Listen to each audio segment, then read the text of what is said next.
Hello, friends, and welcome to another edition of Just a Couple of Guys with your co-hosts, Pat Crimmins. Hello, hey, everybody. Pat. Yours truly, Ray Rogina, and our trusty producer, Paul Stukel. Hello, Paul. Hello, gentlemen. You know, Pat, the Norris Cultural Arts Center is celebrating their 45th anniversary in 2023. And I do my math correctly. That means they opened in 77 while you were a sophomore in high school. That's right. And as you know, the Norris was a gift to the community from Delora and Lester Norris, and has provided high quality visual and performing programming ever since it's opened. In addition to presenting exhibits and events at the Norris, the board has produced events at the Baker Community Center in downtown St. Charles, a Saturday night concert series, and a Wednesday afternoon variety series. We're going to talk more about that with our guest. The Norris has invested in significant improvements in the Baker Center lighting and audio systems in 2019. And in cooperation with the Park District, results in a professional level performance venue, again, in downtown St. Charles. During the year of COVID, the board launched the Baker's Dozen Festival, a Christmas festival, if you will. And it was a gift to the community, as they say. And it's a series of 13 Baker's Dozen, 13 performances by various musicians, dancers, and actors. At that time, their venues were closed and they were out of work. So this gives them the opportunity. And Pat, I've had the opportunity to be involved in that myself in the first couple of years, and we're going to talk to two individuals who represent the Norris Cultural Arts Center. Mark Smith, the Vice President of the Cultural Arts Board, and Mike Sherry, the Creative Tech Director. And they're going to talk to us about the different performances that are here. You're going to hear this year. They're all on YouTube. And for our audience beyond St. Charles in particular, I think if you have not seen these performances, it'll put you in the Christmas spirit. And Lord knows, Pat, we need to be put in the Christmas spirit. The more spirit, the merrier. You know, I want to see Jimmy Stewart running down the street. Why? I think he has made an appearance in St. Charles. As you've rightfully called it on occasion by another name. And in any event, it's a wonderful life. That's all I can say. Yes. Anyway, right. We're going to have Mark and Michael with us after these words from one of our great sponsors, which we hope you patronize, particularly during the holiday season. Stay tuned. Tony, your parents know you're over here again, right? Yep. Great. Tony lives next door. See, his parents decided to just use their phone for home internet. So when everyone is on, Tony's over here streaming and drinking all my soda. My dog. Switch to fast internet on the Xfinity 10G network today. The future starts now. We're going to bed, Tony. Good night. I'll lock up if I leave. Get real home internet on the next generation 10G network only from Xfinity. Hello, friends. This is Ray Rogina. You face technology challenges every day that threaten to steal business, compromise data, and bring your business down. Without a good partner to help protect from phishing, ransomware, viruses, data breaches, employee turnover, and cybersecurity threats, your business is at risk of losing everything. TechWorks has been the trusted IT partner to Fox Valley businesses for over 20 years, keeping systems secure and providing extraordinary customer service, helping your business grow. Call TechWorks today at 630-482-2227 or visit www.techworks.com. That's TechWorks with a Q. TEQ works, and see how TechWorks IT service can transform and secure your business. Well, we're back and very pleased today to keep ourselves in the Christmas spirit by welcoming two distinguished individuals from the Norris Cultural Arts Center. The Vice President of the Norris Cultural Art Board, Mark Smith, an old friend, and Mark, good to see you. And Michael Sherry, their talented, as I understand it, talented tech director at the Norris Cultural Arts Center. So guys, welcome. We really appreciate you coming on today. Thank you, Ray, and thank you, Pat. Glad to be here. Thank you. Thank you. You know, in my introduction, Mark, I talked about the Norris a bit, 45 years and running, a gift from the, as was the rec center over there, the stadium, the indoor track by the Norris is a wonderful gift to the community. And for 45 years, you've been entertaining the Fox Valley and beyond with a variety of acts and so on and so forth. Talk to us a bit about your current programming, and specifically, I mentioned it, your Saturday night series and your Wednesday afternoon series that you've got coming up. Sure, thanks. Just a little bit of a framing of that is that back in 2019, we collaborated with the Park District to upgrade the sound and lights at the Baker Center Auditorium to really create a professional performing venue. It's worked out very well. And we had a little bit of an interruption like everybody else did with the pandemic. But we have now a Saturday night concert series and a Wednesday afternoon variety series. The Wednesday afternoon series is sponsored by Colonial Cafe, and our general season sponsor is Myers and Flowers Trial Attorneys. But we have an upcoming winter and spring season. We just completed our fall season of both of those. Actually, we haven't quite completed our fall season. We have one more concert coming up on in December with the Pete Elman Big Band, which will be on December 16th, the Saturday night before Christmas, the Christmas weekend. Those are a lot of fun. We have round tables set up, kind of a cabaret style environment. People get to sit at tables of 6 or 8 people and make some new friends, enjoy a few drinks while they're there. It's a very festive environment, and the quality of the entertainment has been very high. I think Pete Elman will keep that tradition going. The Wednesday afternoon series will get back underway in March. We'll have a presentation by the St. Charles History Museum on their new exhibit on the history of music in St. Charles, which would be kind of a multimedia deal. We're going to also meet Chad Goodman, who's the new director of the 𝐂𝐮𝐤𝐿 Symphony Orchestra, on that series. And we'll also hear from an author named Jerry O'Connor about World War II on the home front in Chicago. And there'll be a lot of interesting local detail in that as well. So we think we've got a good lineup for our Wednesday series.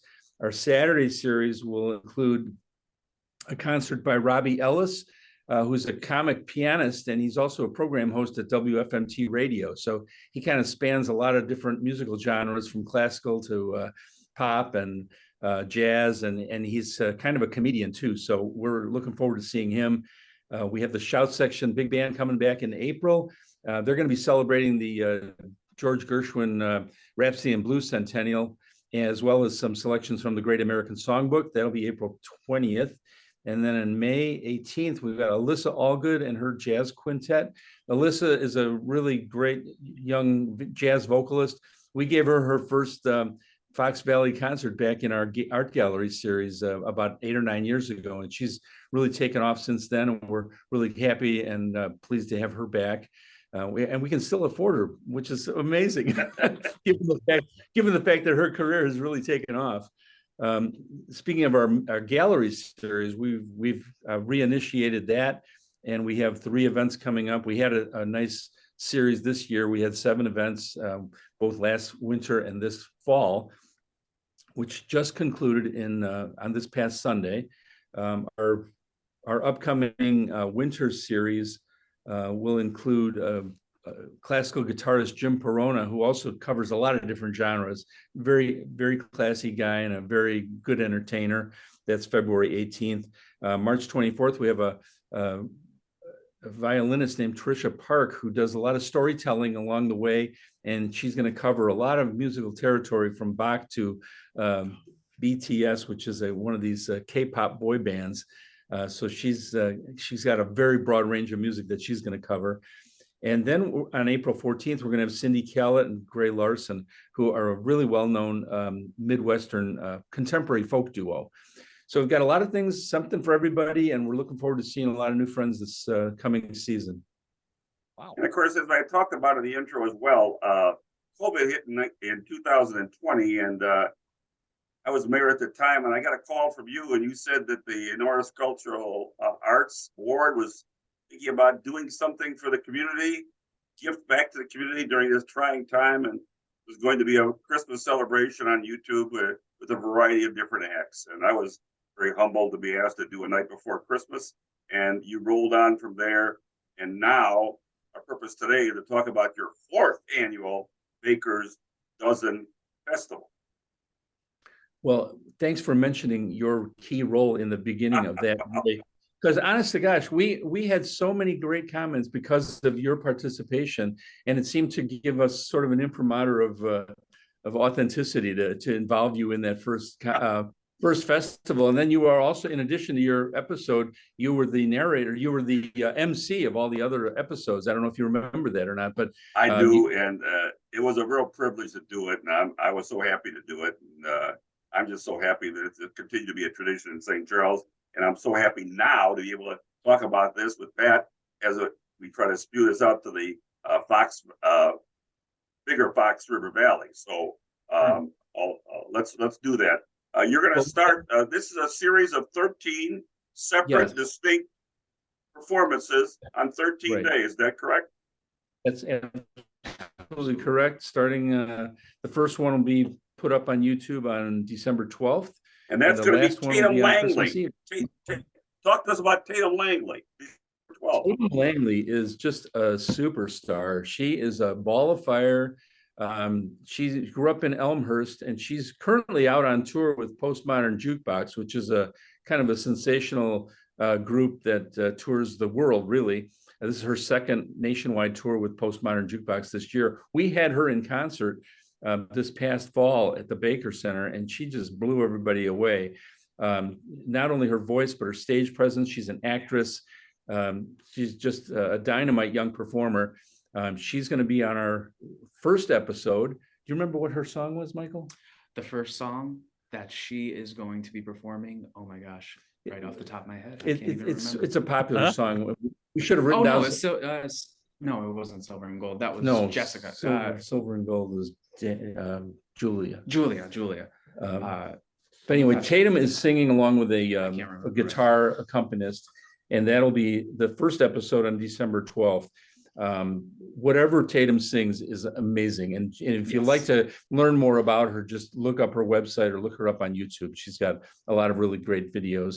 In fact, her performance last year with the Shout Section Big Band was our most viewed segment, which is why we wanted her back this year. Hey, while we have you here, Mark, let me interrupt here for a second. While we have you here, can you give us your website and your YouTube so people can get more information? Sure, Pat. Thank you. Our website is norrisculturalarts.com. Just common spelling, all one word, norrisculturalarts.com. And our YouTube channel is Norris Cultural Arts Videos. Again, that's all one word. If you go into YouTube and just put that in the search bar, Norris Cultural Arts Videos, it'll take you right to our page. And you can get the YouTube channel also on the website itself, right? We typically post all of our YouTube performances on our website for the festival anyway. Sure. And that's what we'll continue doing this year. So it makes it really easy, one destination. And then as each episode kind of unfolds throughout the festival, the previous episodes will be maintained. So if you've missed one, you can go back and look at it again. Or if you saw one that you like to see again, it's very easy to watch as many times as you want. Now, just so I'm clear, are these performances open to the public, or is it just something you can view? Well, everybody can view these episodes for free. They were all recorded at various times and in various venues. I see. Most of them were recorded at the Baker Community Center, and that's where we originated the concept of Baker's Dozen, because it was 13 episodes, 13 in a Baker's Dozen, and then the play on words with the Baker Memorial or Baker Community Center. So the brand has kind of worked, and we've stuck with it, and there's no reason to change what people have come to know. We have a logo that goes along with it. I think you have that logo as well. Sure. So yeah, we think we're building a brand, and it's a gift to the community every year. You can watch the episodes for free. If anybody wants to give us a donation, we've got a fund at the Community Foundation for the Fox River Valley. It's Norris Fund for the Arts. If you want to make a contribution, we'd be happy to take it. Otherwise, we'd love to see it at any of our events that we've already discussed. But the festival itself is just a kind of a standalone video online gift to the community. And we're happy to not only provide the entertainment for our community, but we're also happy to provide an opportunity for these performers to engage in a different way with their audience here and build up some name recognition. Sure. Well, let me take you to December 13th. Lee Murdoch is the performer. Is that right? Yes, sir. Tell me a little bit about him. Lee is kind of a local legend in the folk music community. He's been around for decades. And every year he does what he calls his Christmas ship concert, which is kind of a thematic thing. All of his songs are about the Great Lakes region. He writes some, he performs other people's songs, but his song about the Christmas tree ship back in the early 1900s was a ship called the Rouse Simmons, and it was sunk in a big storm in November of 1912. I'm sorry.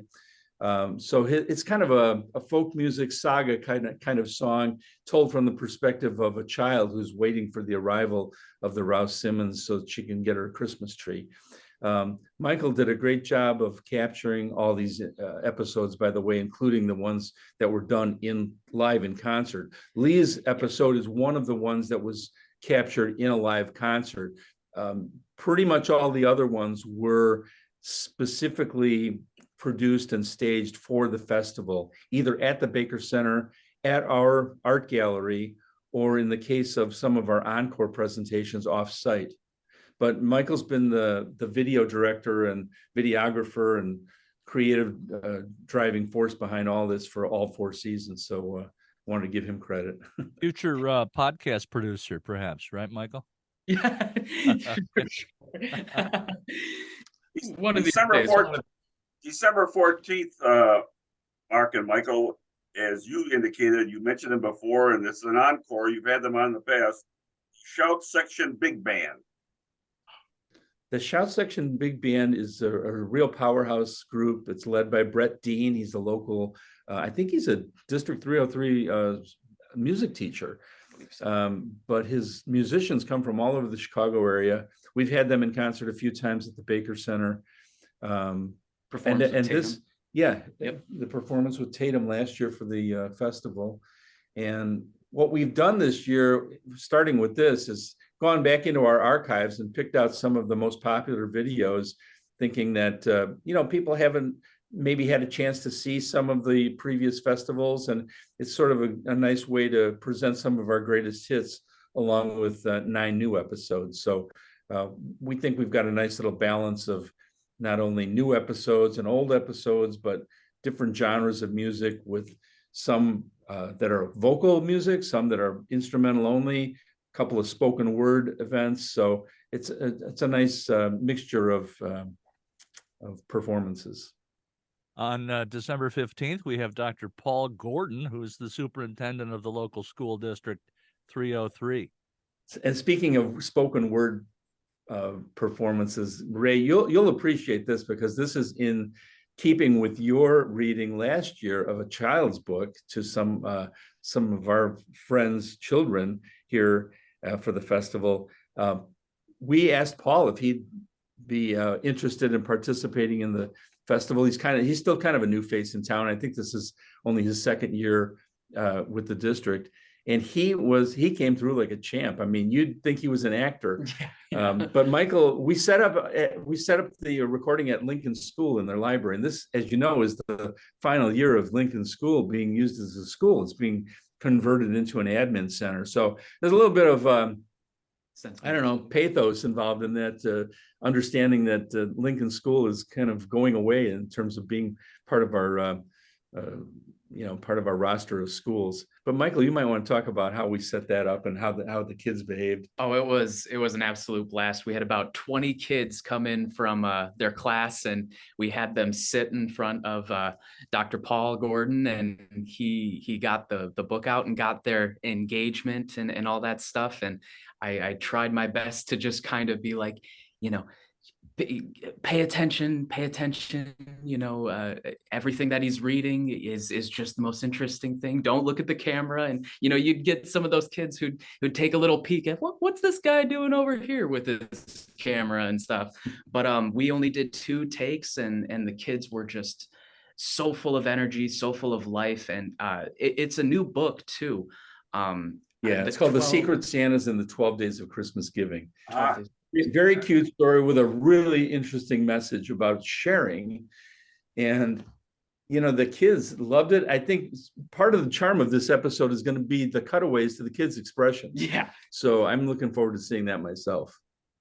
All right. Then on the 16th of December, we get back to sounds like maybe some little classical or soft music, the EYSO Hanson String Quartet. Right. We had a concert in our gallery series that was performed by 2 of the honors chamber ensembles from the Elgin Youth Symphony Orchestras. The Hanson String Quartet was one of them, and the 𝐂𝐮𝐤𝐬𝐿 Wind Quintet was the other. And we took advantage of their being on our series to ask them to participate in the festival. So what you'll hear from the string quartet is a medley of Christmas carols. Very well done, really inventive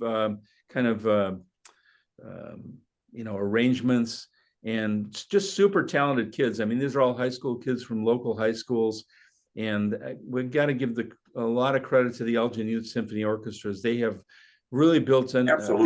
They built up a fantastic program, and there's literally hundreds of kids that are involved in it. So hats off to them. Absolutely. Next, we have the Bethlehem Lutheran Sounds of Joy Bell Choir. And again, this is an encore from a previous festival. Church? Yes, the one at the church. Go ahead, Mike. Yeah, so last year we had 2 recordings of the Bethlehem Lutheran Sounds of Joy Bell Choir.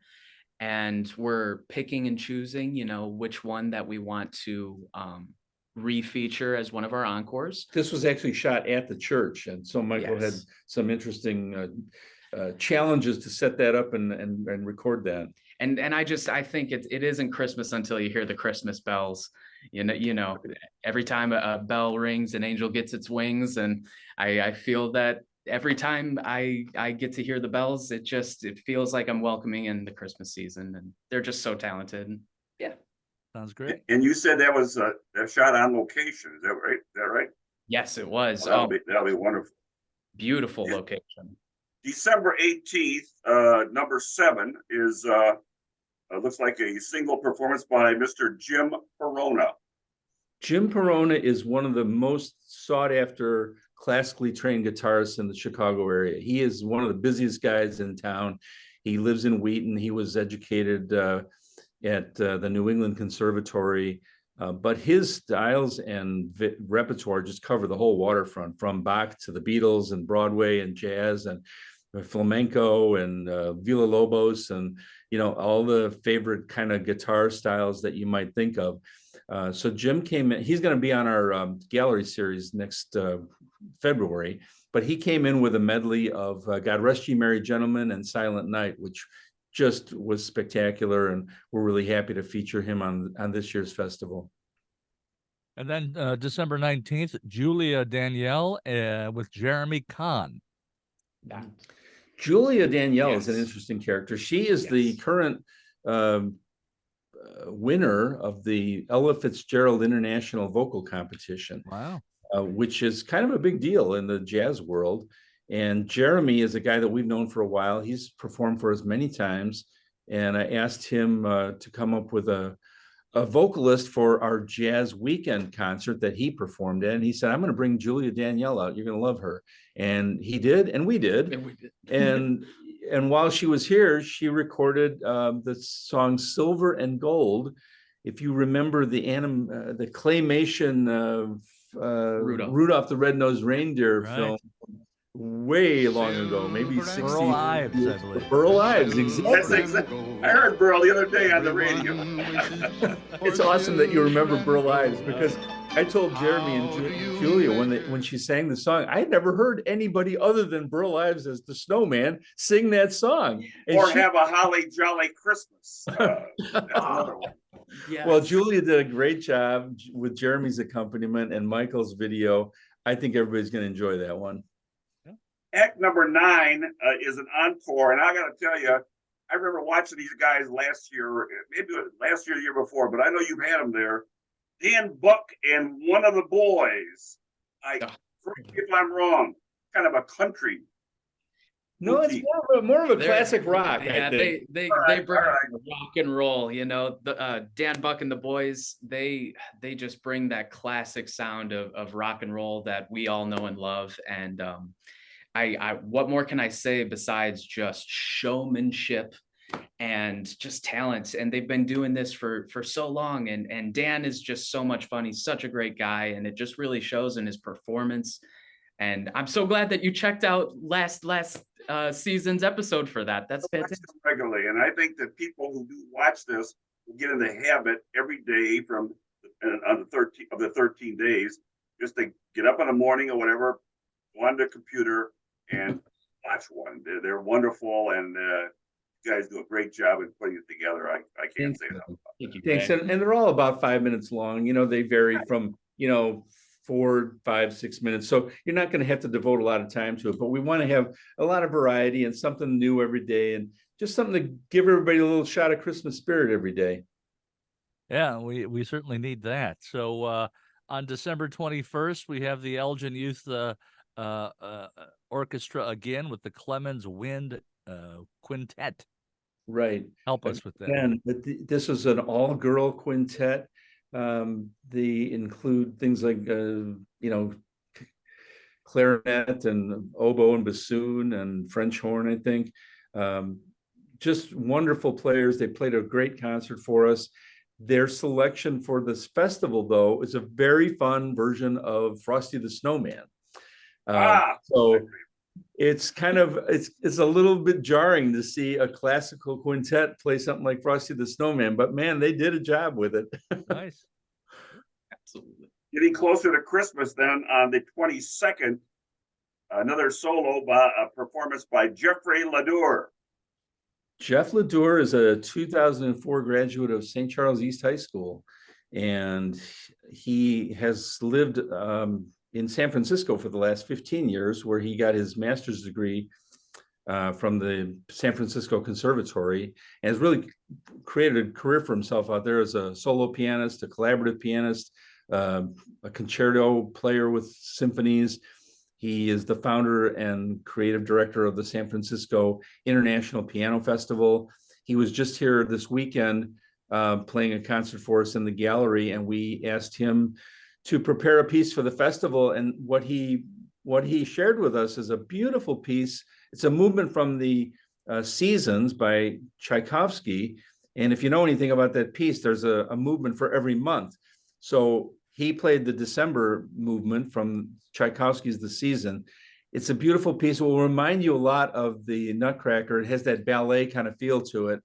And we're even thinking of maybe bringing that piece back next year with some choreography. But for right now, you'll enjoy it as a piano solo. Oh, that sounds fun. Next on December 23rd, I guess her parents certainly thought she was going to be musical from birth here. Maureen Christine, her name rhymes.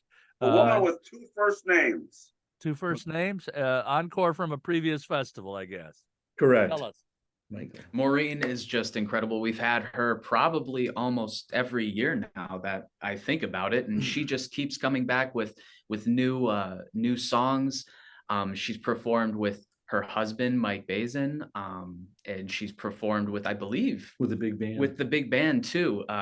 But in this one, I believe that it's going to be her with the big band, and she's just incredible. She's such a sweet person, and just so musically talented, and once again just commands the stage, but is also so humble, you know, and that's a lot of these people that we get to work with and perform with from all these from our little community is everybody is just so talented, and Maureen just does the same thing, and that's why we keep bringing her back, you know. Well, Mike, I'm not going to try to sound too biased, but what you said is 100% correct. And I saw her husband perform at the History Museum fundraiser last year. Right. He's knock 'em dead. Wonderful. There's no question about it. Everything you said is true. It's a smart move on your part to bring her back. I think she's a staple in this thing, and she's watching. You do great work for the community, Maureen. She just lights up the stage every time she sings. Exactly. Finishing up on Christmas Eve, and I'll let you guys describe the essential Christmas Carol. Well, we can give you a little bit of a preview of this, but I don't want to spoil it for anybody. All right. Okay. What we have is a very unique take on Charles Dickens' A Christmas Carol. Every word that will be involved in this is taken right from the book. It's an abridgment of the full story, and it's a video that Michael is producing and starring in. And I really don't want to tip off too much about this, other than the fact that I think you'll be really surprised to the upside of how we've been able to imagine this story in a completely new way. So all I can say is stay tuned and join us on Christmas Eve for a new retelling of Charles Dickens' A Christmas Carol. We're calling it the Essential Christmas Carol because it's everything you need in a pretty short video. And it's going to be something that I think we're probably going to bring back every year, because I think it's going to go viral. And just so we're clear, if I may, I played Scrooge in the 6th grade to a standing ovation. Yeah. Oh, you know, I understand that you've already got this in the can, but you know. Well, any tips that you might have remembered, I would be glad to just. Well, I'd recommend Pat, only because he is the quintessential modern day Scrooge, and certainly for this podcast, he's a modern day Scrooge. And so I recommend him highly. If you want to work him in maybe next year, you got the right guy. But all kidding aside, we really appreciate Mark and Michael. We really appreciate you giving us an opportunity on Just a Couple of Guys to spin your Christmas tale over 13 days here in December coming up. And again, as one who participated and has watched every one of them in the first 3 years, it's well worth your time. As you said, Mark, it's not going to take up a lot of your day. It's going to get your day started, your Christmas season day started in the right frame of mind. And I'm so happy that we have a chance to advertise it prior to coming on December 12th, the first of 13 episodes. Thank you, Ray, and thank you, Pat. And I would be very remiss if I did not mention our festival sponsor, which is Mike Corbett, Edward Jones. Mike Corbett is a very good friend of ours. His wife Monica is on our board, and Mike has been with us every step of the way from the first festival right on through today. So we so much appreciate Mike's involvement, and we couldn't do it without him. So thanks again for this opportunity. I know that Michael appreciates it as much as I do, and everybody here at the Norris. And we want to wish you guys a Merry Christmas. Merry Christmas to you, to both of you. And with that, we're going to take a little commercial break, and Pat and I will be back for some closing comments. You stay tuned.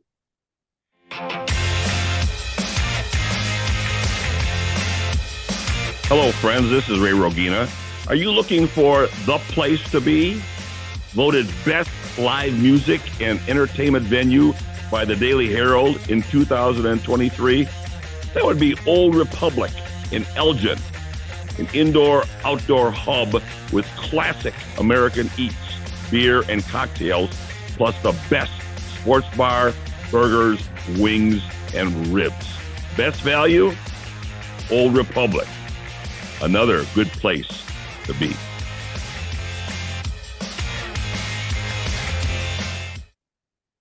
we're back for some closing comments. Pat, you have not, I take it, observed any of the first 3 years worth of Baker's Dozen. Well, I think I saw your rendition, and that was part of one of the series, right? Right. Well, yeah. So I'm really proud of that. That was right after that, is there anything else to see, right? Oh, God, there is a lot to see. I think this lineup here is as good as any given year they've put this on. And the price is right. The timing is the time of length of time that you have to spend watching it is right. It's not taking up much time, but it really does put you in the Christmas spirit. And it's over a 13-day span. And I tip my hat to the Norris Cultural Art Board for doing such a thing and all the different participants over the course of time. Yeah, 4 or 5 minutes is the length of a typical song. I mean, really, on the radio. So it's not a lot of time, and just have it queued up on your computer, and you can watch a new presentation every day. Well, a reminder, speaking of Christmas and all of this Christmas programming, that we've got next Thursday, December 7th, a visit, Pat, for the second year in a row, to the Kindle Market at beautiful River's Edge Park in Aurora. And I guess my appetite, my thirst, and my hopes for buying something again, a nice quality product, is in order. And I am hoping that we get you an Irish cap this year. Just coming from the doctor, I think maybe I'll only have 3 or 4 hot chocolates and not the usual 6. But I don't know about a hat. I'm not a hat guy. I know you're not, but I think you look very bon vivant in an Irish Ivy League cap of some sort, Yes. from Ireland. We try not to self-identify because we don't want people to know that, oh, there's an Irishman walking down the street. You know what I mean? I don't know. My Oh, view is Coke the Irish and are well respected. But hey, we have one thing I want to point out. We have indicated our guy from Pook is going to be there. The Canadian guy with the hats, he's there again. So we're going to make sure we visit him. I'm pro-Canada. I anything we can do. All right. So for our distinguished, trusty, and vibrant producer, Paul Stukel. Thank you, Paul. For Pat Crimmins, getting in the Christmas spirit, despite the fact that he sounds under the weather, but we know he'll rally. This is Ray Rogina wishing you all a pleasant day and week. We've got Christmas programming coming up. And then we're going to have our end of the year review on December 20th, which we're looking forward to because there's a lot to talk about. So until then, Pat and Ray, just a couple of guys. See you soon. So long, everyone. Dozen Holiday Festival. It's my honor and privilege to read to you A Visit from St. Nicholas, or as it's more commonly known, The Night Before Christmas, by Clement Clarke Moore. Now, as legend has it, Clement Clarke Moore wrote his famous and beloved poem for his family on Christmas Eve in 1822. It was never meant to be published. It wasn't until 1844 that Moore finally acknowledged authorship in a volume of his poetry entitled Poems, published at the request of his children. To this day, nearly 200 years later, the poem remains the most published, most read, most mentioned, and most collected piece in all of Christmas literature. The Night Before Christmas. 'Twas the night before Christmas, when all through the house not a creature was stirring, not even a mouse. The stockings were hung by the chimney with care, in hopes that St. Nicholas soon would be there. The children were nestled, all snug in their beds, while visions of sugar plums danced in their heads.